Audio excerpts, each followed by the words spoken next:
Ponemos en marcha un nuevo episodio de Converso. Hoy, Carlos Montesano. Estamos, siempre estamos. En la ruta que transitas, en la casa que soñás, en el tren en el que viajás, en la cancha donde alentás. Estamos, siempre estamos. Cuidando a nuestra gente, construyendo comunidad, aportando al mundo que soñás. Estamos, siempre estamos. En cada bolsa, en cada camión, en cada proyecto. Cementos Avellaneda, más de 100 años construyendo futuro.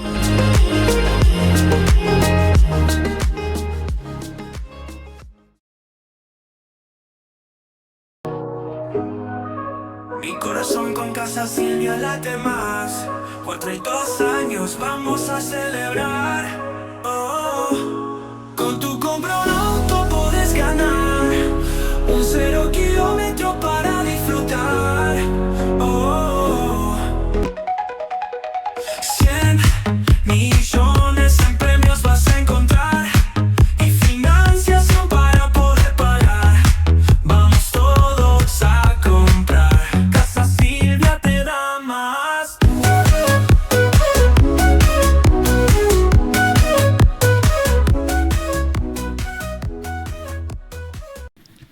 Carlos, Kobe, ¿cómo entablamos la charla? Entablarla como Kobe. ¿Sí? Que la verdad, mi nombre es Kobe. Me autobauticé. Bienvenido, gracias. Gracias a ustedes por la invitación. Mientras la pensaba la charla, decía, por ahí el menos conocido de los montesanos sería una buena definición. Hay que ver quién puede juzgar eso. Uh-huh. Entiendo que sí, junto con mi tercer hermano, con Man, somos los menos conocidos. Uh-huh. A ver, ya repasamos fuera en la previa un poquito, pero con algunos entrevistados me gusta ir un poco a los orígenes, así que vámonos allá, finales de la década del 60, poco Sí. más acá, del 70, si querés, en el barrio Sí, Por lo Nuevo, donde empieza por ahí el recorrido de Kobe. ¿De dónde viene este Kobe Montesano que hoy tengo el gusto de tenerlo charlando? Y Kobe Montesano es un chico de barrio, hijo de un comerciante, de una ama de familia, de una ama de casa, con dos hermanos muy seguidos, con dos hermanos que siempre digo lo mismo, si hubiesen nacido enfrente de mi casa en el barrio, hoy seríamos amigos. O sea, siempre digo que mis hermanos primero son mis amigos. Uh-huh. Y después el hecho de la hermandad es como un condimento, pero somos amigos. Uh-huh. 3 pibes que jugaban en la calle, en el potrero, que estudiaban en la escuela 4, que jugábamos y teníamos un potrero en San Martín y Riobamba. Pasábamos horas jugando al fútbol, horas andando en bicicleta. Eso soy yo, con una serie de pautas de conducta social, como no discriminar al pobre, somos todos iguales en la calle, no importa si vos sos hijo de un comerciante, si el otro tiene más o tiene menos, somos todos iguales. Y eso me marcó a fuego y me sirvió en mi carrera para el trato, para relacionarme con la gente. Uh-huh. Tengo humildemente la capacidad de poder entablar una conversación con una persona humilde, con una persona de igual a igual y con una persona que tiene conocimientos mucho más elevados y una educación superior a la mía, y eso te genera un recurso invaluable. La calle formaba, ¿no? En años atrás. La calle te pone de igual a igual. Vos jugás a la pelota con cualquiera y el que te pasa y te hace un caño, no te lo hace porque el papá tiene plata, no tiene plata, o el papá juntaba cartones o latas en esa época. Y eso te genera una defensa, una personalidad, te modera una personalidad y que te hace adaptable a cualquier cosa. Una familia, los Montesano, con fuerte presencia en Pueblo Nuevo. No es que pasaron por ahí, sin pena ni gloria, como podemos decirlo. Una familia que dejó una huella en el barrio. Sí. Tuve un abuelo al que no conocí, que fue muy... El de la calle, me dijo uno. Claro. El de la calle, Exactamente. hay una calle que lleva su nombre, ¿no? Hay una calle de la cual nosotros no participamos en ninguna gestión, sino que ni siquiera sabemos quién propuso eso, pero evidentemente el abuelo, don Juan, era buena gente, fundó la Fomento Pueblo Nuevo, pero todo eso yo no lo conocí, solamente eran datos, solamente era gente mayor que cuando yo iba a jugar a la casa de un compañerito me decía, ¿qué sos de don Juan? Porque don Juan hizo tal o cual cosa por mí o por mi hermano, me dio los remedios a las 3 de la mañana, me preparó los remedios a las 3 de la mañana, en la época que se preparaban los remedios y no se compraban envasados, otra época. Y sí, y después, bueno, sí, la calle existe y no fue gestionada por nosotros, ni nosotros participamos en eso, con lo cual eso marca un poco lo que debe haber sido mi abuelo para la gente, para ese barrio. Porque cuando en general te participan, en general ves que mucha gente propone el nombre de su antepasado, pero en este caso no fue así. Ni siquiera lo conocimos a don Juan, porque se murió 2 años antes de que yo naciera. Bien, y en esa familia que se formaron, o que te formaste, vamos a dejar de hablar de 3, cuando sea necesario traerlos a los otros, los vamos a ir trayendo, pero hoy vamos a darte la posibilidad de contarlo desde tu óptica. ¿Esa familia qué valores dejó, qué valores inculcó, qué forjó en el COVID de hoy? El valor de la honestidad, fundamentalmente el de buena persona. Algunas frases de mi viejo eran, te puede faltar o te puede sobrar, pero acá nadie te va a tocar un timbre diciendo tu papá me hizo esto o tu papá me hizo trampa en esto o me debe tal cosa. Y eso es invaluable, invaluable. Tal vez los códigos de hoy o los valores de hoy están bastante trastocados, pero uno es como es, uno se formó de esa manera y eso es lo que soy yo. Y es lo que son mis hermanos. Es muy difícil que y perdón porque parece algo ampuloso o soberbio, medio difícil que vengan alguien y te digan, Kobe Montesano me estafó. Y eso no tiene realmente precio. Puedo ganar, puedo perder, me puede ir bárbaro en la profesión, más o menos, pero no voy a estafar a nadie, no le voy a hacer trampa a nadie. Y te diría que no me contrates como abogado para hacer trampa, porque no lo voy a hacer, no lo voy a hacer. ¿No lo vas a hacer? No. ¿Y de Delia qué aprendiste? Esta mamá que dijiste tiene 94. 94. Mi madre era una persona más rigurosa, más rígida, más de marcar horarios y pautas de conducta. Mi viejo era más del diálogo, había dejado de lado la autoridad y lo decía expresamente. Ajá. Es decir, para mí, la paternidad es, yo dejo de lado la autoridad por la comunicación. Entonces era un tipo que podías hablar de lo que fuera, podías tratarlo de igual a igual, incluso con alguna mala palabra, pero no era ese tipo de soy tu padre y hace esto porque te lo digo yo, sino el tipo te explicaba por qué tal cosa, por qué tal otra. Tenía el tiempo, era un tipo dedicado a la familia. Delia no, era un poco más rígida. Delia era más rígida y era necesario que fuera rígida con 3 pibes, 3 indígenas. Había que ser un poco rígida. Eran plagas. Sí, no de hacer demasiadas cosas en el barrio, no éramos lo más picante, digamos. Pero te tenía que salir a buscar para la hora de la cena al barrio porque no volvíamos. Estábamos todo el día en la calle, todo el día haciendo una cosa u otra. ¿Sos nostálgico Sí. de sí, esas épocas, de alguna otra cosa? Soy nostálgico, no mucho, porque enseguida mi cabeza me lleva al presente y al futuro, pero soy un nostálgico que de alguna manera valora la infancia, la adolescencia, la juventud que me tocó llevar. No he recibido grandes daños ni grandes problemas. Entonces soy un agradecido de lo que viví, de lo que me formaron, de haber jugado al fútbol, de haber jugado en Estudiantes, en Calera Avellaneda, de conocer tanta gente y todos esos códigos futboleros. Sí. Añoro muchas veces, pero enseguida vengo al presente y trato de usar alguna herramienta de esas que me dio la calle, que me dio el estudio.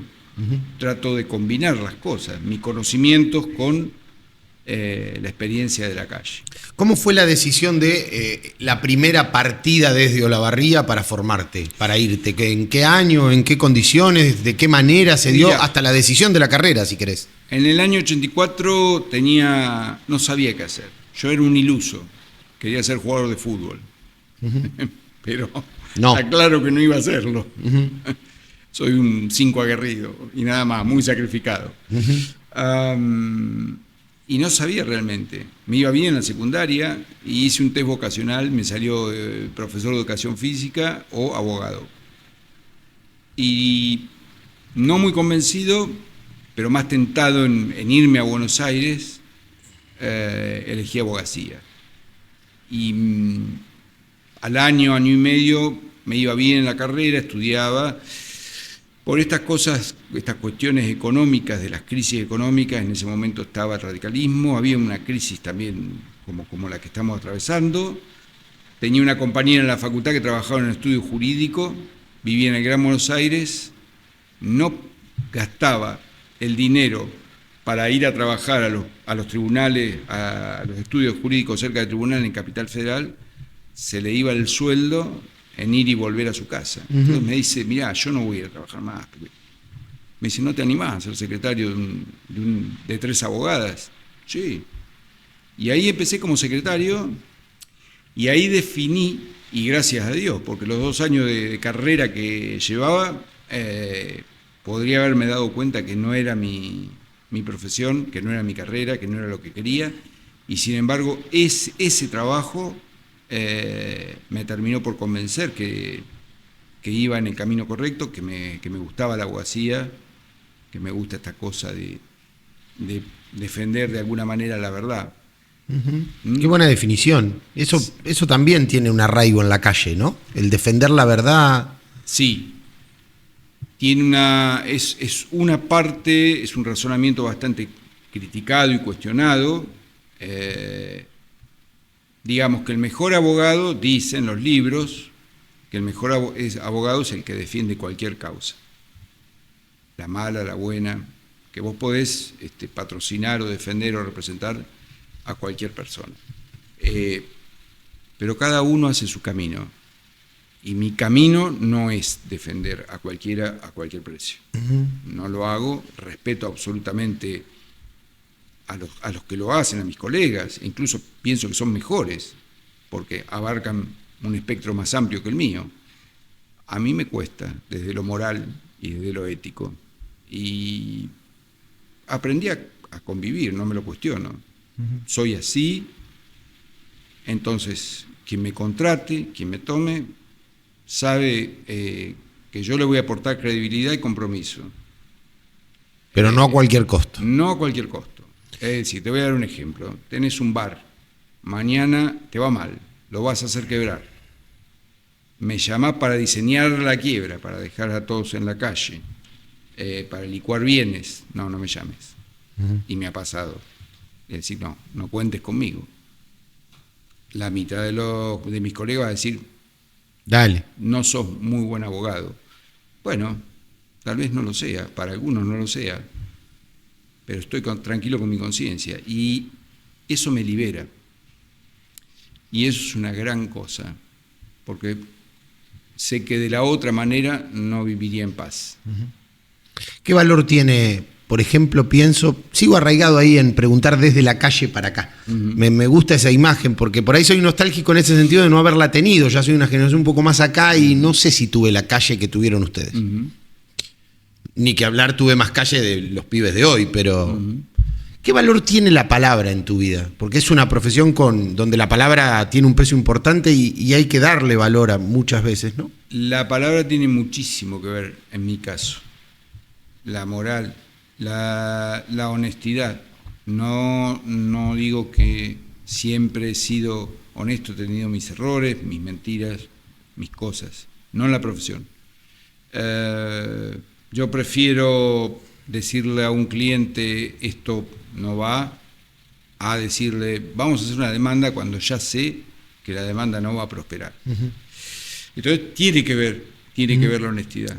Esa cosa de la calle y de la palabra todavía la mantengo, aunque cada vez está más devaluada. Y me trae grandes problemas a veces esto, me trae grandes problemas en lo cotidiano cuando veo que la palabra está, digamos, de alguna manera devaluadísima y que a nadie siento que no importa. Todo pasa, como decía Grondona, y a mí no me pasa. A mí si vos me dijiste blanco, es blanco y te creí. No soy un iluso tampoco. Sé quién me dice blanco y si más o menos sé. Lo vas analizando de qué tipo de blanco viene. Lo voy a dejar en el living de mi casa, no lo voy a hacer pasar a la cocina directamente y a tomar unos mates. Lo pongo en estudio. ¿Y la carrera la terminaste siendo empleado de ese estudio jurídico del Sí. conurbano? ¿Entendí bien el conurbano? No, mi compañera... Era del conurbano. No le alcanzaba. Claro, no le alcanzaba. Estaba en Capital el estudio. Claro, pero los sueldos, los costos en ese momento... Altísimo. Altísimo. ¿La carrera la terminaste dentro de ese estudio? La terminé dentro de ese estudio y ya un profesor me había hecho entrar, de acuerdo a unas notas que tenía, ese profesor trabajaba en el Ministerio de Economía y pude entrar como un junior sin recibirme al Ministerio de Economía. ¿En la época de? De Cavallo. De Cavallo. Y de Menem. Entonces fui como un auxiliar, me encontré dentro del Ministerio de Economía con 22 años, creo, no me acuerdo. Sí. Y fui al jefe de asesores del secretario general del ministerio y era un mendocino que me dijo, ¿cuánto te falta? ¿Una materia?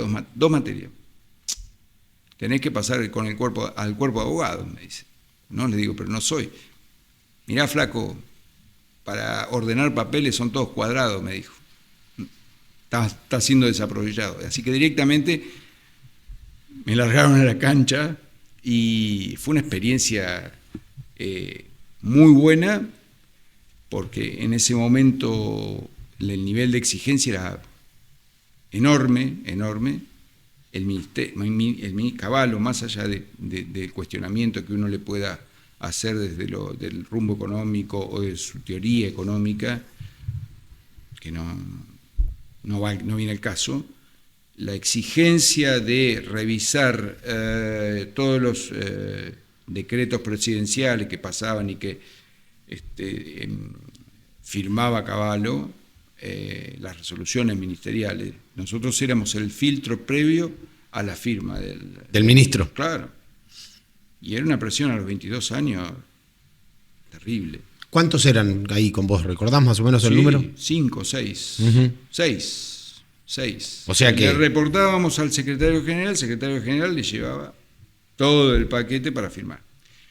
Cuando había algún error... Perdón, me quiero ubicar históricamente. ¿El proceso grande de privatizaciones te encontró ahí? Sí, me encontró ahí. En el 89, 91, 90, 91. Y después, bueno, renunció el ministro, nosotros éramos todos contratados, no éramos de planta, así que se terminó el trabajo, la función, y seguí en el estudio jurídico ya como abogado del que había sido secretario.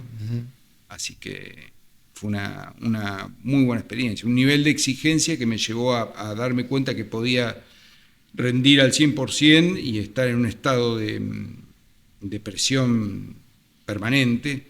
Cavallo era una persona sumamente trabajadora, sábado, domingo, teníamos 2 turnos como en las fábricas. Había compañeros míos que entraban a las 8 y se iban a las 6, creo, y de las 6 los íbamos rotando, de las 6 hasta las 12. Recuerdo que sonaba un timbre abajo del ministerio, que era cuando se iba Cavallo, porque el chofer ya lo llevaba, y eran noches larguísimas, 11 de la noche, porque si preguntaba o pedía algo, teníamos que estar alguno de nosotros. Uh-huh. Más allá de esa salvedad que hiciste, no me voy a quedar mucho tiempo ahí, pero ¿congeniaste también desde lo político con ese momento histórico de la Argentina o...? Mirá, los grandes títulos marcaban que estaba bien, digamos. Sí, lejanamente convivía y digamos, de alguna manera apoyaba. Nunca me pidieron ningún tipo de filiación, ni ir a una marcha, ni apoyar tal o cual cosa. Uh-huh. Era un trabajo absolutamente... Pero en lo ideológico no estabas incómodo. No estaba incómodo porque yo venía de empresas del Estado deficitarias, venía de ver avisos clasificados que vendían departamentos con línea de teléfono o sin línea de teléfono, y eso valía, creo que, no me acuerdo ahora, $5.000 más. Que vos tuvieras línea de teléfono, que tuvieras un plan Megatel ilusorio, pero ya lo venías pagando, lo único que te tenían que dar la línea y la línea no te la daban nunca, marcaba que había que tener un cambio. Si yo le digo ahora a un chico de ahora, te vendo una casa con línea de teléfono, va a decir, ¿qué me importa? Claro. Pero en ese momento, la ineficiencia hacía que tener un teléfono de línea era un valor agregado. Y después, bueno, veía cosas en el estudio. Me acuerdo que había unos mellizos que trabajaban en Entel y se cortaba la línea. Entonces vos tenías que llamar a los mellizos. Los mellizos venían, tocaban algo y te daban línea. Para un estudio jurídico, una línea de teléfono no era la época de los celulares, nada. Entonces, por una semana o 2 semanas, estos tipos que trabajaban en Entel, después de Entel, venían y te daban línea. Y a las 2 semanas, otra vez sin línea, otra vez llamar a los mellizos. Venían los mellizos y era todo un abono, obviamente.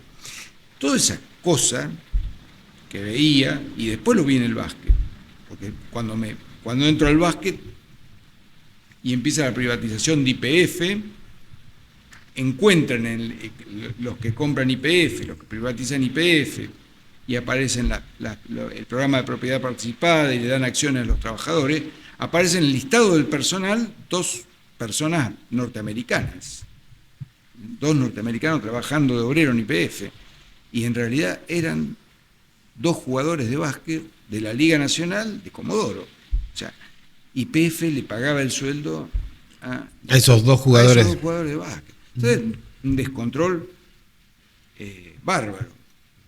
Y en ese aspecto sí. Después, ¿cómo se dio la privatización? ¿Cómo terminó dándose? Es otra historia.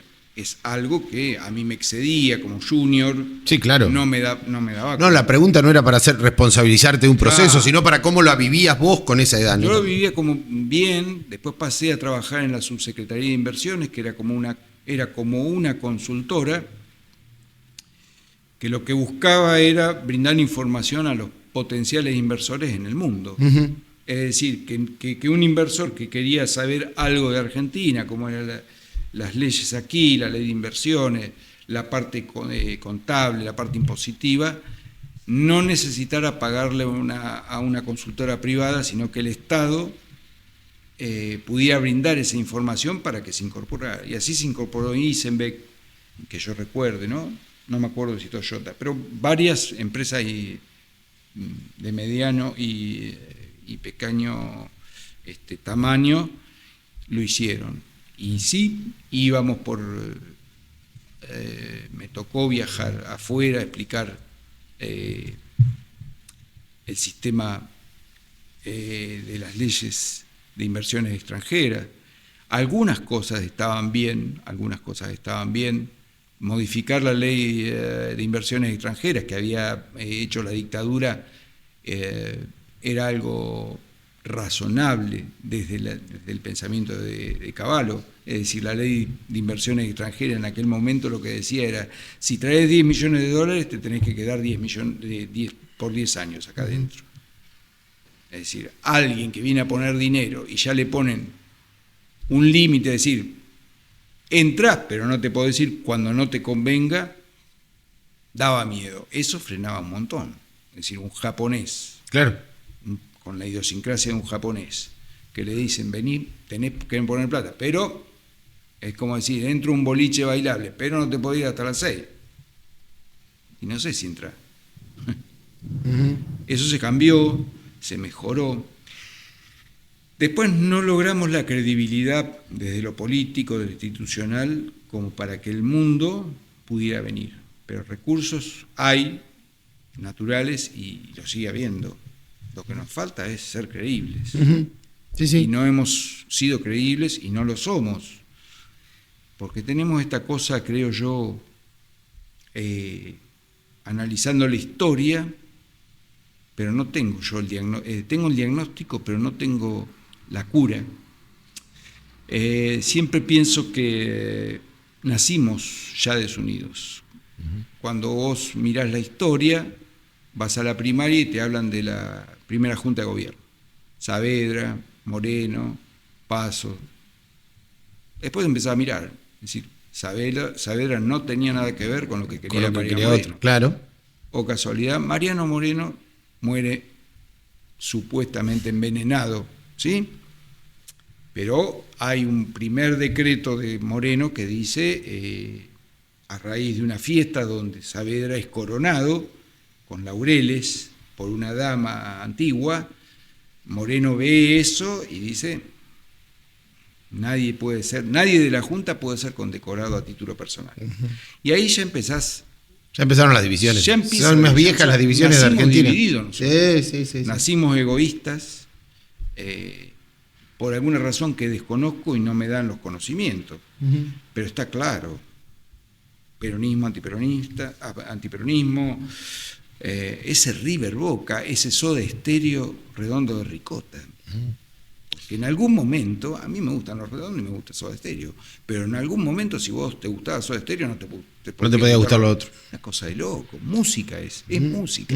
Y vas a participar en una sociedad de fomento, y lo veo acá, y están todos divididos. Si no, pero somos así. ¿Y cuándo fue que te volcaste porque esta experiencia en el ministerio fue fuerte, era una rama del derecho claramente fuerte? ¿Cuándo decidiste empezar a volcarte para el derecho deportivo o especializarte en eso, que es una rama por ahí de las menos conocidas de las que ejercen los abogados, sí, pero ¿cuándo fue que empezó por ahí, y de dónde viene ese deseo? ¿No? ¿De dónde viene? De ser un futbolista frustrado. ¿Viene del 5 aguerrido? Sí. Bien. Sigo siendo. Porque sigo jugando. Bien. Viene de ser un deportista, un futbolista frustrado, viene de la fortuna de haber conocido dentro de mis amigos a un ex basquetbolista, hijo de esta ciudad, Leonardo Bersesi, mi amigo. Leo, además de ser jugador profesional en ese momento, estaba jugando en River o en Boca, no me acuerdo, empieza a participar de la Asociación de Jugadores de Básquet, que era lo que hoy es el sindicato de jugadores de básquet, pero era una asociación simple. Entonces me dice, mirá, se está yendo el abogado que tenemos. El abogado que tenemos va los viernes, se fija si hay que mandar carta de documento y se va. Yo lo que quiero es un abogado, te quiero a vos, me dice, porque sé que tenés pasión, quiero que vaya a las reuniones con los dirigentes, que la peleemos juntos, otra cosa. Y me gustó esa parte, me gustó esta cosa de defender al deportista. Y sentí la pasión de defender al deportista. Y que la tengo, 30 años después, casi 30 años después, la tengo. ¿Ya hace 30 años recorriendo esta especialidad? Sí, sí. Y después empecé a especializarme. Empecé con la primera diplomatura en Derecho Deportivo que daba la UBA. Ahí conocí gente que hoy dentro de ese medio es realmente importante, abogados argentinos que litigan afuera del país, en Suiza, y que llevan y autores de libros de derecho deportivo, y es una rama muy, muy, muy chiquitita, pero que abarca absolutamente las otras ramas, porque tenés desde el derecho marcario, la marca, el nombre, hay un montón de disciplinas que toca, el derecho laboral, el derecho tributario, son aspectos, el derecho civil y el comercial. De todo tenés que saber un poco, y tenés que tener en cuenta los distintos deportes, porque esto me habilitó a, no solo, si bien el básquet ha sido donde más me he desarrollado, tengo casos y he tenido de futbolistas, de tenistas, no de renombre, pero chicos argentinos que andan por el circuito europeo, esas copas que les permite seguir viviendo en Europa y jugar estos, no me acuerdo cómo se llaman, no son Challenger, pero bueno, casos de doping, de dopaje, que también, bueno, los he podido... o sea, enfocado en el básquet, pero hoy, sí, llegado el caso, atendés cualquiera abierto, que venga de... Estoy abierto a cualquier deportista, me han tocado jugadoras de hockey. Es una disciplina, además, donde, claro, esto que decís es muy cierto, porque aparecen... Hasta un domador, no es un deportista. Y también hay que defender. Debería ser tomado como un domador. Aviso a los domadores, deberían tener en cuenta que ellos son el espectáculo, hacerse valer más por los organizadores. Me voy a poner en contra a mucha gente, pero me parece que merecen mucho más premio que lo que es una actividad absolutamente riesgosa, y los hombres que se suben arriba de un caballo merecen mucho más cuidado, mejor remuneración o mejores premios que los que reciben. Digo, a eso iba la pregunta, el asesoramiento cuando tenés a un deportista bajo tu patrocinio involucra todo, desde cómo cobrar y cobrar bien, cobrar lo que se corresponde, reclamar lo que hace falta. Sí. Pienso en los pibes en el fútbol particularmente. Sí, no me meto en la negociación. ¿No te metes en la negociación? En la negociación del contrato sí, en el monto, para eso tiene que haber un representante que es muy hábil, que conoce, que sabe de cada deporte. Yo puedo hablar de básquet, pero no me da, porque yo, para decirte, venderle al jugador a un club, considero que hay que saber de todo los deportes. Entonces decir, mira, este de pivot, de ala pivot no te va a servir, te va a servir este. No es algo que entre en tu métier en principio. Y me parece muy irresponsable de mi parte. Pero entonces, ahora, si un representante me llama y me dice, este jugador lo cerré en tal lado, quiero que hagas el contrato, quiero que revise las cláusulas que pretenden imponerle el club, ahí voy. Esos contratos, pregunto de puro neófito, ¿esos vienen desde el club que contrata? ¿Se elaboran en conjunto? ¿Cómo esa revisión que decís? Mira, en el básquet hay un contrato tipo. Un contrato impuesto por los dirigentes, por la dirigencia, que es la que da el trabajo. No está mal, pero hay que tener el debido cuidado de no caer en una cláusula que después sea contraproducente para el atleta. ¿Sí? En todos los casos pasa eso. Entonces hay alguien que propone un trabajo y el otro que debe aceptar. ¿Cuáles son las condiciones del sector? ¿En cuánto tiempo me quedo yo vinculado acá? ¿Qué es lo que me queda? ¿Qué es lo que gano? ¿Qué es lo que pierdo? ¿Qué es lo que a futuro me va a dejar atado de pies y manos si mi carrera prospera de una manera inimaginable? ¿Sí? Es eso. Es prever el futuro en el contrato. Dijiste también, ¿no? Una palabra espectacular. A mí me encanta el derecho preventivo. Yo a los jugadores de básquet o a cualquier... Si me tenés que preguntar algo antes de firmar, te lo suplico. Llamame a las 12 de la noche un sábado. Yo prefiero eso a que dentro de 3 días o 2 meses me llame ya con el contrato firmado. Es un trabajo muy complicado. Claro, porque se supone que una vez que se rubricó el contrato no hay mucho para hacer ya, más que cumplirlo y... No, hay veces, lo único que vas a corroborar es si hay incumplimiento de una Claro, u otra sí, parte. sí, pero Ya está la suerte echada. Entonces yo les ruego siempre, no tengas vergüenza en preguntar lo que te parezca tal vez una pavada. Yo prefiero contestar una pavada, y nunca es una pavada, porque vos no estás como atleta teniendo que saber cosas. Y yo sí soy el que tiene que saber. Y soy el que te tiene que decir. Entonces prefiero que lo hagas antes. Me ha tocado, gracias a Dios, sábado a la noche. Pensaba en esto, ¿no? En ese primer contrato que por ahí firma un primer atleta en sus primeras armas, y cuánto a futuro te impacta ese cómo ese primer contrato puede marcarte toda la carrera también, ¿no? Totalmente. Los contratos que se le hacen a los menores de edad en general son contratos plurianuales, se llaman, muchas temporadas. ¿Por qué? Porque es un proyecto. Generalmente son los papás los que firman, porque es menor de edad. Generalmente veo que no hay un momento o una cláusula donde le dan la oportunidad al atleta de ratificar la firma de los que ejercieron la patria potestad en ese momento. Y eso es algo cuestionable. Los papás a veces por la necesidad del chico de firmarme este contrato porque si no, no puedo empezar a jugar la liga o no estoy en la lista de buena fe de la liga, los papás lo firman.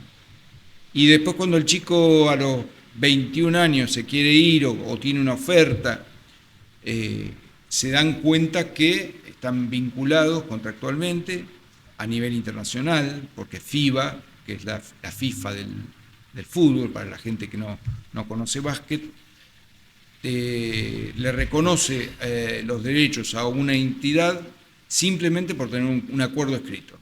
No habla de cantidades, es decir, yo te puedo firmar a vos a los 16 años hasta los 23, pero no te digo cuánto vas a ganar a los 23, ni cuál va a ser tu proyección, ni tu progresión, ni tu incremento en tu ingreso por cantidad de minutos en cancha, no dice nada. Y eso es suficiente desde lo jurídico para proteger los derechos del club, lo cual no está demasiado bien, digamos. Eso no está demasiado trabajado ni demasiado discutido. El momento, la oportunidad, a veces no da lugar a los papás que no tienen representante, a veces, a ver estas cosas, a advertir estas cosas. ¿El inicio en el derecho deportivo fue en un sindicato, me dijiste? No. O era la asociación que luego se confirmó, era más sindical. La asociación que después, por el devenir de los hechos y por el crecimiento de la actividad, terminamos creando el sindicato de jugadores de básquet. ¿Por qué? La asociación de jugadores de básquet, que la creó Rafael y todas aquellas estrellas que dieron inicio a la liga, buscaba nada más que nuclearlos, encontrar mejores precios para lo que fuera, ir a una fábrica de calefactores y decir, bueno, somos 300 jugadores, ¿qué precio nos hace? Esa era la idea. Después empezó el profesionalismo, empezaron a tener contratos escritos. La asociación terminó peleando por reglas que tenían más que ver con lo sindical que con esta cosa del bien común, de conseguir cosas, lápices y cuadernos para los hijos de los jugadores de básquet, sino que empezaron a haber incumplimientos contractuales, promesas no cumplidas, contratos que se hacían, otros contratos que no se hacían. Logramos instaurar un instituto dentro de lo que es el reglamento del básquet que se llama el libre deuda, que es una regla letal para cualquier deporte, pero que afortunadamente los dirigentes entienden que es bueno porque ordena la economía del básquet, pero lisa y llanamente lo voy a llevar al fútbol. Es como si cada vez que termina un campeonato de fútbol, Boca, River y todos los clubes deberían llevar 30 días después la firma del jugador, que está en la lista de buena fe, donde dice, el club no me debe nada, estoy al día. Y si no la consigue, la firma, y si se constata de que no está al día ese jugador cuando terminó esa temporada, ese club pierde el lugar, pierde la franquicia. Directamente. Directamente. Es de una intensidad inusitada. Llevémoslo al fútbol, sería una locura. Pero ocurre, y ha ocurrido desafortunadamente, ¿no? Porque cada equipo que desaparece en el básquet es la pérdida de un montón de puestos de trabajo. De puestos de laburo, que en definitiva es eso, sí, lo que hay detrás de un deporte también, ¿no? Exactamente. Pero hay un respeto por el jugador que, bueno, los chicos de ahora, que ya nacieron con esta regla, no alcanzan a dimensionarlo. Pero yo, que vengo de antes, te puedo asegurar que había un jugador, el Chino Sulberti, que era de acá de Tandil. El Chino Sulberti en un momento arrastraba 6 juicios distintos, cuando no había libre deuda, de 6 temporadas distintas, en las cuales ninguno de los 6 equipos por donde había transitado le había pagado.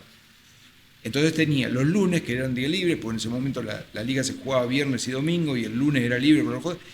El Chino, yo recuerdo que se dedicaba a hablar con los distintos abogados de las distintas provincias donde había quedado esos juicios interminables de 5 o 6 años.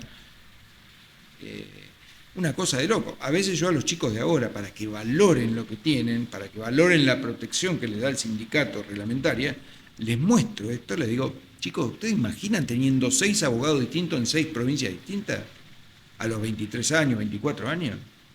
Una cosa de loco. Pero bueno, ocurría. ¿Y cuán ligado estás hoy al sindicato? Totalmente, a pleno. ¿A pleno? A pleno, Uh-huh. a pleno. Conozco, digamos, los dirigentes, que los conozco de antes, conozco los jugadores, conozco los jugadores que están dentro del sindicato. Pudimos incorporar a Chapu Nocioni, que no es poca cosa, porque una generación dorada que haya tomado y haya abrazado esta bandera habla de una persona íntegra, comprometida y que además ha creído en la causa. Legitima el sindicato, claro, y mucho también, claro, sin duda, ¿no? Sin duda.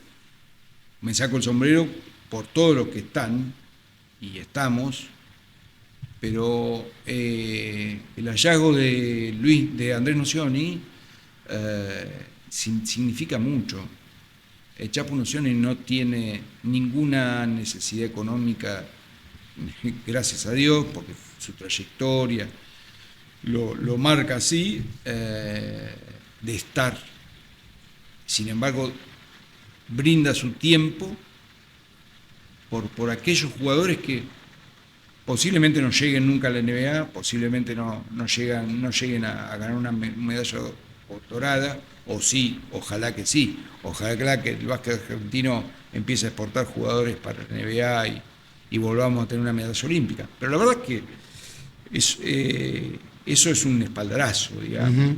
Entonces los jugadores también tienen que tomar noción de que hay alguien muy poderoso, que será el cuarto, quinto, no sé, jugador, no me gusta eso, pero es uno de los jugadores más importantes de la historia, uh-huh, que ha decidido comprometerse con eso. Y creo que tienen que ser condescendientes. Y se supone que es algo muy dinámico, va cambiando permanentemente la realidad del derecho en el deporte, digo, deben aparecer cosas novedosas siempre, ¿o no? Permanentemente FIFA y FIBA sacan resoluciones internacionales que afectan directamente al jugador. Tarde o temprano. Uh-huh. Ejemplo, en el básquet aparece desde hace 3-4 años algo que no es algo impensado. El básquet universitario paga. Estaba prohibido, había que ser amateur. Se abrió ese mercado. Empezó con la venta de los derechos de imágenes del basquetbolista universitario. O sea, las universidades empezaron a pagar el derecho de imagen. Porque en Estados Unidos el básquet universitario mueve un montón de dinero. Uh-huh. Hace 2 años cobran dinero. Eso, para el básquetbol FIBA, para el básquetbol europeo, argentino, no existía ese mercado. Entonces las cláusulas de salida estaban nada más que destinadas a si el jugador en algún momento iba a NBA, si iba al básquet europeo. pero los que se fueron a la NCAA, no había una cláusula. Y no la hay todavía y recién se está empezando a trabajar. Entonces los jugadores empezaron a partir hacia un mercado donde no tenían restricciones contractuales. Claro. Donde se terminaba el contrato y ese club que los había contratado no tenía ningún resarcimiento económico. Ninguna obligación, ningún nada. No, lo cual no es justo, debo decirlo, por más que esté mayoritariamente del lado de los jugadores, no puedo dejar de ver esto porque también me debo a los clubes. Es decir, si a mí un club me plantea algo y veo que es justo y legal, también lo voy a apoyar. La formación de los pibes en el deporte que sea, pero si querés, yo por ahí te puedo preguntar más en función del fútbol, que es donde más vemos ejemplos. Lo conozco. Soy futbolero. Por ahí puedo verlo desde ahí, pero digo, los clubes que forman, que le ponen mucha fuerza a un pibe y demás, ¿están debidamente cuidados por la legislación para ese cuidado que hicieron, para esa formación que hicieron de ese pibe que por ahí explotó? No hablemos de Messi, porque pero explotan pibes muy frecuentemente. Bueno, ahora Mastantuono pegó un ejemplo, ¿no? Creo que hay ahí un debate para analizar. ¿Están debidamente cuidados los clubes, el pibe, sus derechos? Y hay que ver la gente que los maneja. Uh-huh. No hay a nivel nacional un cuidado, un control estatal de qué hace las distintas instituciones para formar o cómo los forman. Eso es un programa que puede tener cierta dirigencia o cierta institución y lo forma como lo forma. Algunos le prometen cosas que no cumplen. Uh-huh. Y el futbolista va a cualquier lado o el basquetbolista va a cualquier lado con tal de ir a tal lado. Y muchos juegan con la chapa. Uh-huh. Es decir, me llamo tal equipo y voy. Y después te encontrás con que tenés que vivir con 7 pibes. Uh-huh. Pensiones, 20, 30 años atrás, la pensión de Ferro, por ejemplo, de básquet, compartida con jugadores de vóley, ni se conocían, ni sabían, les traían un paquete de comida, era una casona vieja, como un conventillo. De ahí salieron jugadores como Kamerich en básquet, uh-huh. Los jugadores de vóley, 16 años, 17, una cosa que ahora está bien, pero bueno, en ese momento no había control y no lo hay. Porque uno piensa en los jugadores de cualquier disciplina que empiezan a dedicarse a eso y van a firmar un contrato. Es una pequeña empresita que hay que cuidarla en todos sus alrededores, ¿no? Sí. Un buen proyecto ha sido el de Pepe Sánchez en Bahía Basket. En Bahía Basket, en lo que es el Dog Show. Pepe Sánchez intentó y lleva un emprendimiento casi privado de formación donde incluye nutricionistas, psicólogos, entrenadores a nivel personal, no a nivel grupal, sino que le corrigen las técnicas, con mucha rigurosidad también y con mucha disciplina. El jugador que va ahí o que iba ahí también tenía que terminar su secundaria, no era nada más que meterla dentro del aro. Y eso es lo bueno.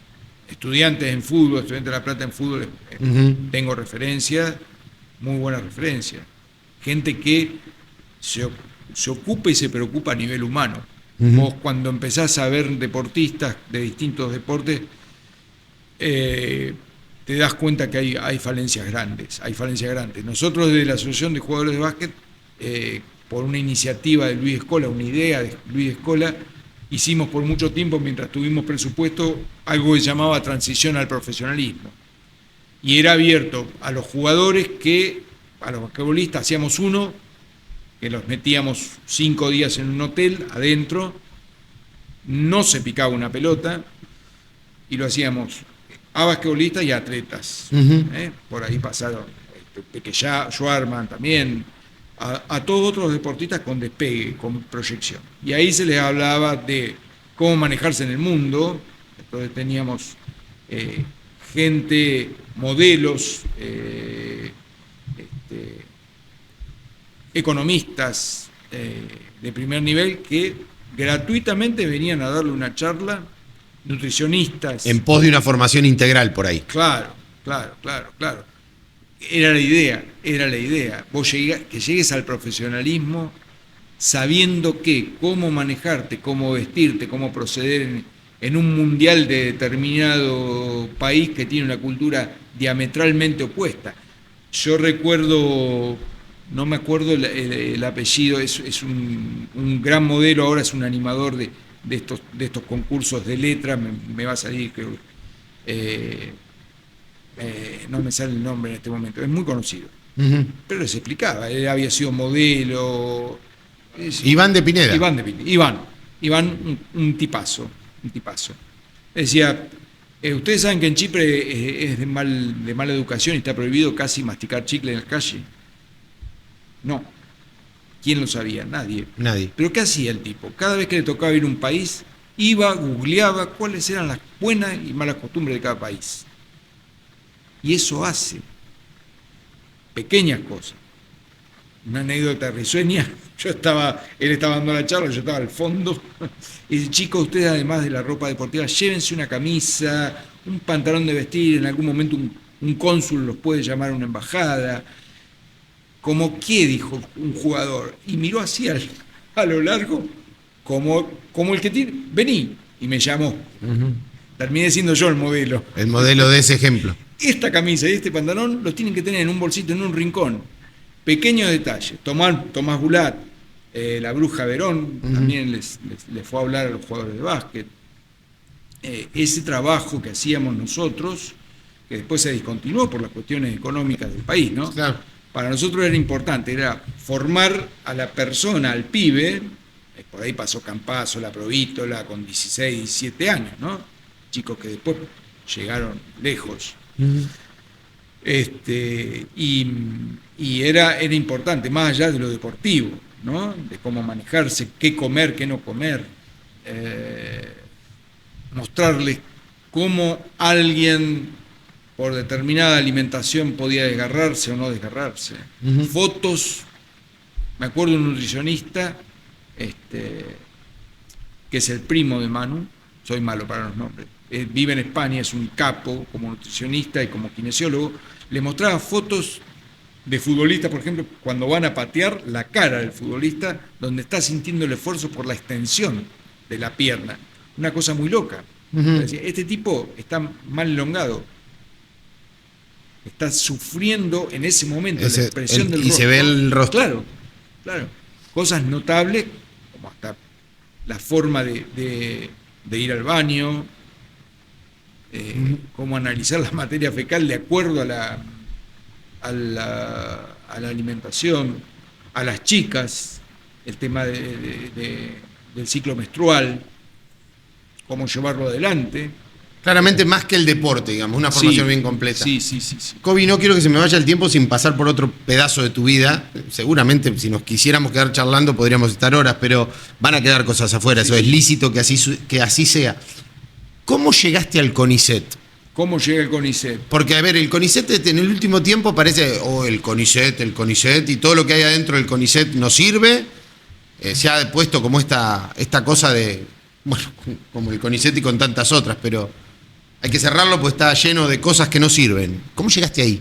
Una apertura de cargos, una oferta, me pareció interesante, no tenía relación con la gente de la ciencia y postulé, me presenté, nos tomaron, son contratos que no son de planta permanente, somos personal contratado, hay una franja, hay un sector que el Estado contrata por año, todos los años te renueva.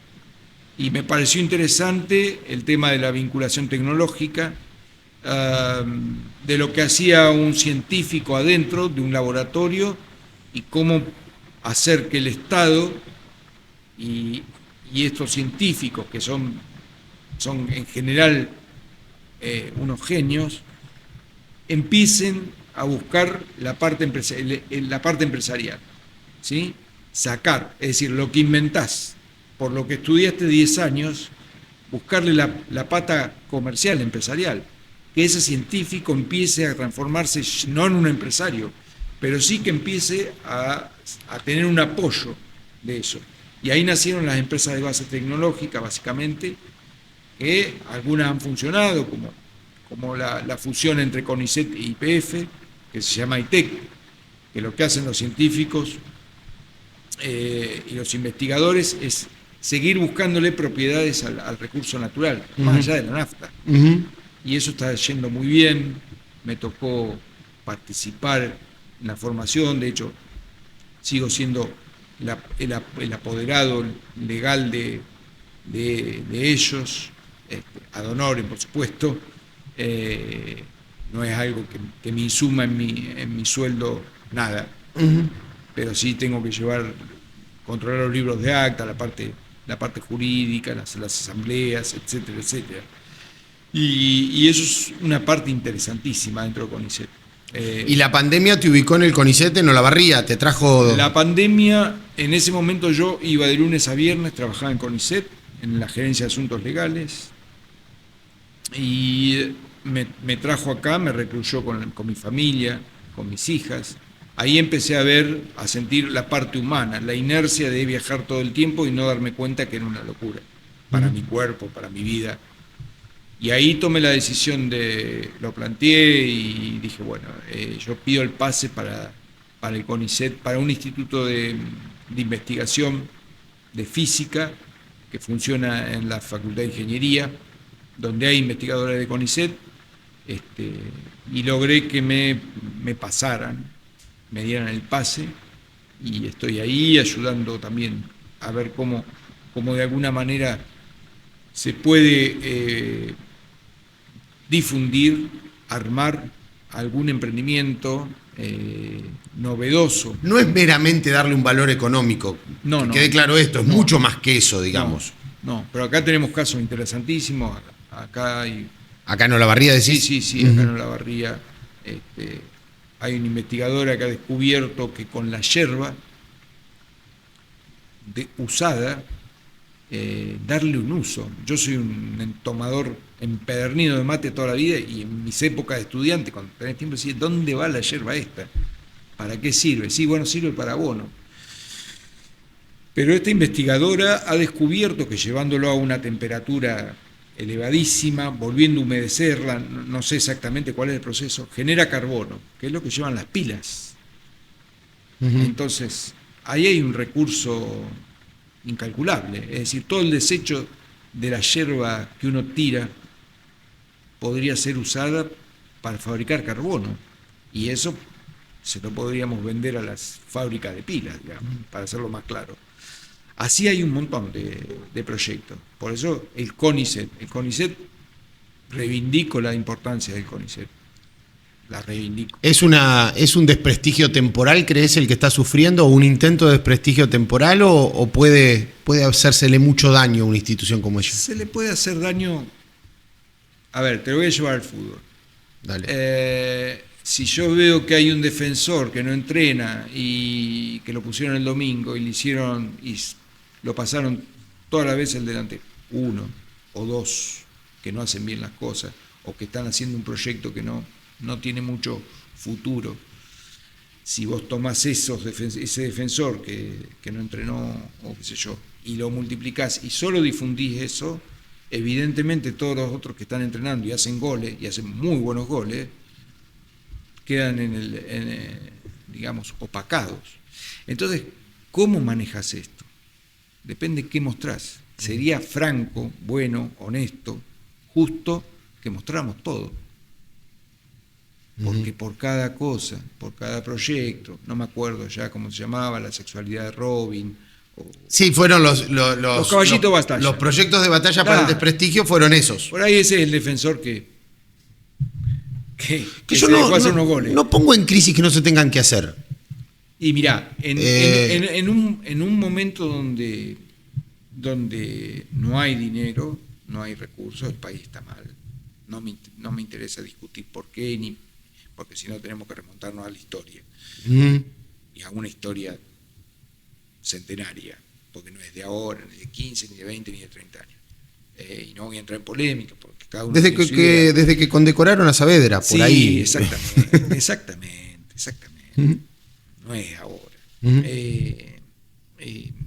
Lo que quiero decir es que si estamos en una etapa crítica y la venimos teniendo, bueno, busquemos desde la ciencia cómo potenciar la entrada de recursos.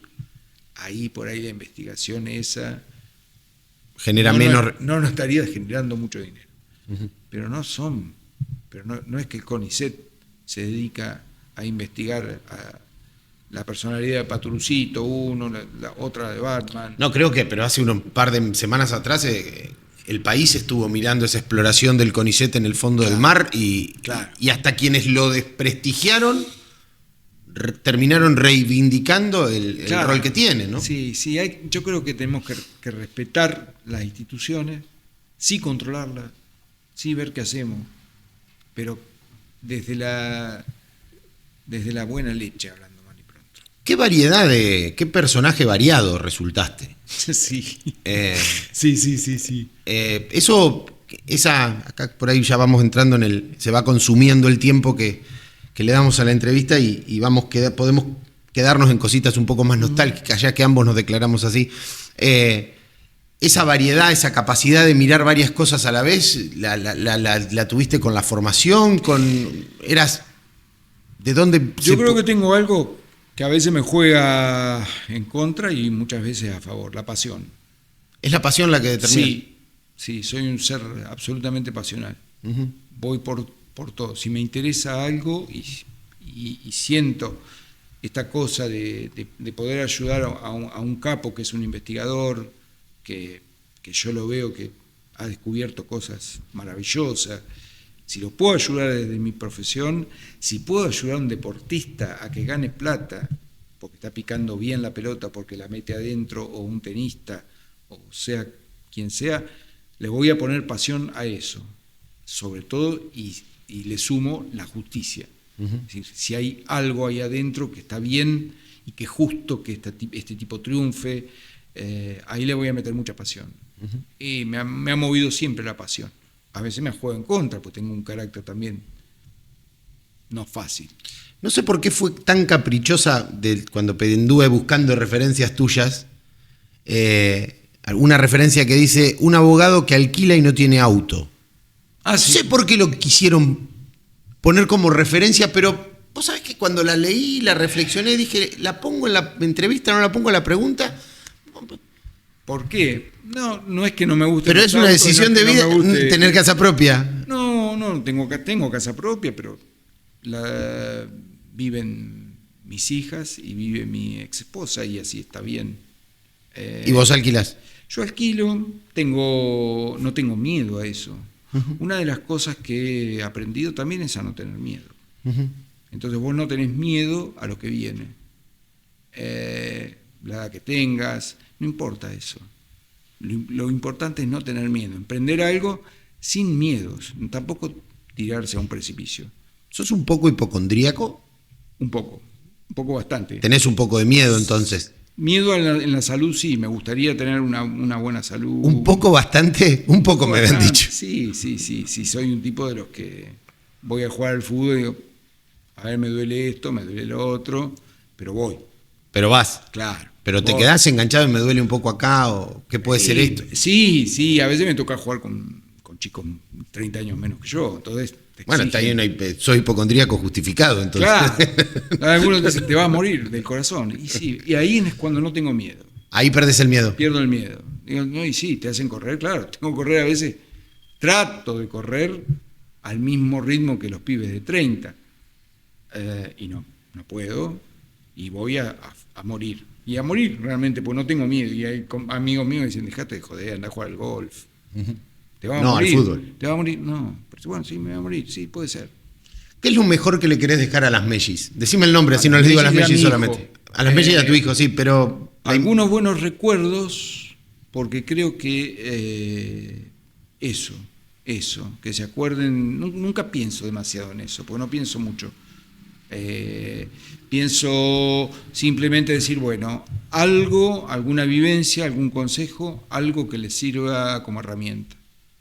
El ir para adelante, el saber que hay riesgos, pero que depende más de uno que del de afuera. El mundo empieza en uno. Y en eso, ¿qué empieza en uno? Empieza en uno en lo que vos te propongas. en levantarte una vez más de la cantidad que te caíste. Te caíste 3, te levantás 4. Y aprendés, y aprendés. Y ese miedo del que hablamos, incorporarlo desde lo positivo. Es decir, podés tener miedo, siempre hay un miedo. Tenés miedo cuando un jugador entrena, cuando sale a la cancha, cuando doy una nota, cuando me hacen preguntas, tenés un poco de miedo, pero ese miedo tiene que ser tu amigo, saber cómo procesarlo. Es medio loco lo que digo. Pero se entiende perfectamente. Pero espero que se entienda. El miedo está dentro de nosotros, no lo rechaces. Sumátelo para llegar a tu mejor versión. Alguien dijo que lo opuesto del amor, y todos dicen el odio, es el miedo. El miedo es lo que no te deja amar. El miedo es lo que no te deja amar una profesión. El miedo es lo que no te deja llevar adelante algo que amás, una pasión. Esto de defender a un deportista, decirle a este pibe que se puede ganar la vida con una habilidad que yo no tuve y que puede tener una mejor vida, eso es lo que te frena. Entonces tenés que ir adelante con eso, ir adelante. Yo siempre pienso, me acuerdo, con esto cierro, jugaba en Estudiantes en las inferiores, hacíamos intercambio con Ferrocarril Oeste. En aquel tiempo jugábamos un partido allá. Había uno que jugaba bárbaro y que era el mejor de nosotros. Todos los dirigentes de Ferro en aquel tiempo no había video, nada. Estamos hablando de los 70. Había que venir a mirar. Me gusta el rubiecito, el 8. Ah, sí, lo queremos traer. Bueno, me acuerdo que en aquel momento, no me acuerdo quién era el dirigente, le pidieron 3 jugadores de la tercera, más plata, obviamente que Ferrocarril Oeste, en el auge ese de Grigol, de esa época, le dijo, gracias. Yo vi el devenir de ese jugador, de ese chico. De ese 8. De ese 8, que iba a llegar. No sé si Ray tiene una lesión, no sé. Y laburó, después terminó siendo un laburante. Y me lo encontré 40, 30 años después. Y está bien, tenía su laburo, pero eso también me movió muchas veces. Es decir, este destino, yo tengo que ayudar a torcerlo. A que se concrete. Porque no todos llegan. Como decía mi viejo, ¿qué futbolista? Llega uno en 1.000.000. Sí, tenía razón. Pero a ese hay que ayudarlo. No mentirle, no hacerse que se la crea, que guarde un mango, que tenga cuidado con los amigos del campeón. Es eso. Casi a modo de cierre, de los que dijiste que eran tus amigos, de Man y de Mosquito, ¿qué aprendiste? De Mosquito, la persistencia. De Mosquito, ver un nene que tiene 4 años menos que yo, en esas tardes de verano de Pueblo Nuevo, y escuchar y verlo al rayo del sol en la vereda de mi casa con una radio portátil escuchando un partido independiente. Y cómo llega, y cómo esa cosa, ese magnetismo que él ya tenía, esa persistencia, verlo haber llegado a un lugar de preponderancia con una humildad absoluta. Uh-huh. Eso es lo que aprendí. Eso es lo que aprendí, que se puede. ¿Y de Man? De Man es una persona, es de los 3 hermanos el más inteligente de los 3. Ajá. Lejos, una claridad mental absoluta, notable, esta cosa de mirar desde afuera. Tengo momentos claves donde el tipo ya tiene una mirada distinta. En el mejor momento de Maradona, porque también es futbolero, es psicólogo, se dedica a estudios de mercado, no hace terapia, no ejerce en ese sentido, pero mirando a Maradona en alguna cuestión polémica de estas de Diego, me dijo, Maradona no se va a morir de viejo pescando en un muelle. Le digo, ¿qué me decís? Este tipo es demasiado grande, no va a morir así. Cosas así, ¿no? Un día estábamos le gritaron a una persona de condición homosexual que iba por la calle, pero te estoy hablando 30 años atrás. El típico epíteto, ¿no? Sí, sí. Desde una obra de construcción. Estábamos ahí y el tipo me dice, qué feo, ¿no? Si te gritaran cada vez que vos pasás por algún lado, hombre de mierda. No se discutía, no había diversidad, nada. Ya el tipo estaba mirando La diversidad que hoy... ese lugar, poniéndose en ese lugar, para los que somos heterosexuales, si nos gritaran hombre de mierda. Si vas a una cancha y te dicen, hombre, ¿qué te pasa, hombre? Y esa imaginación que ha tenido siempre, muy anticipada, es lo que más me...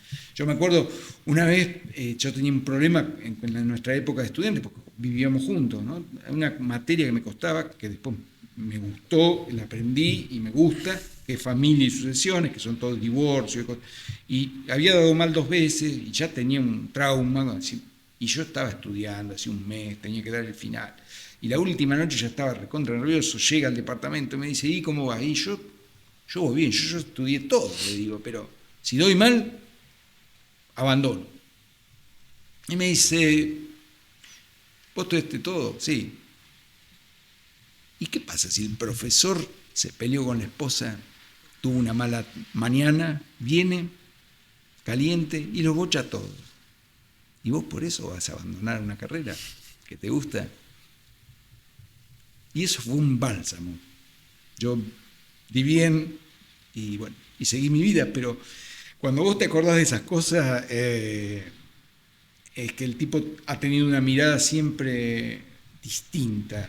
Yo puedo mirar, te puedo mirar así a vos, y él seguro tiene una mirada del costado o más distinta. Arriba. Alguna idea, tiene un don ahí que es admirable. Bien, la última, esta sí, pero la haces vos. Te invito a que te conviertas 2 segundos en entrevistador de Kobe y le hagas la última pregunta de la entrevista a Kobe y así cerramos. A Kobe. Sí, a vos, esta sí. No es fácil. Si no te molesta, respondela también. Ah, sí, claro. Pagamos lo mismo a la salida. Si estás conforme con lo que sos, con lo que hiciste y con lo que querés hacer. ¿Y la respuesta? La respuesta es que estoy muy conforme, estoy contento de eso y creo que las cosas que pienso para el futuro se van a ir dando, porque estoy en ese camino. Muchísimas gracias, fue un placer conocerte. Para mí también y para cuando gustes. Muchas gracias. Hola, soy un auto con un gran sueño, tener un dueño. Cada día practico mi rum, mi rugido, limpio mis asientos y me imagino viajando con alguien. Risas, música, viento en las ventanas. Llevarme a tu garage es fácil. Con cada compra o pago de cuotas en Casa Silvia, sumas chances de ganar. Y además todo lo que te podés llevar. Hay más de 100 millones de pesos en premios. ¡Rum! Dicen que pronto voy a encontrar a mi dueño. ¿Serás vos?